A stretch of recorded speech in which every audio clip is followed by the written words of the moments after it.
நான் அடிக்கடி சொல்லிக் கொண்டிருப்பேனே, திருநாரையூர் நம்பியாண்டார் நம்பிகள் என்று. அவர்தான் இவர். இறைவனுக்கு சேவை செய்ய தன்னையே அர்ப்பணித்துக் கொண்ட சிறந்த சிவபக்தர். ஆண்டவருக்கு தொண்டு செய்யும் நம்பியாண்டா நம்பிகளே வணக்கம்.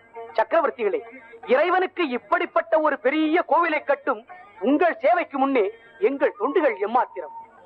தம்பி, திருவாரூர் தியாகேச பெருமான் சந்நிதியில் தேவாரங்களை ஓதுவார் பாட கேட்டு மனம் உருகினேன் என்று சொன்னாயே, அந்த தேவாரங்களை நெஞ்சுருக பாடுவதில் இந்த நம்பியாண்டார் நம்பிகள் வல்லவர். அப்படியா? இந்த நாளை ஒரு சுப நாளாக கருதுகிறேன். நம்பியாண்டார் நம்பிகளே, எங்கே திருநாவுக்கரசர் பாடிய தேவாரம் ஒன்றை பாடுங்கள்.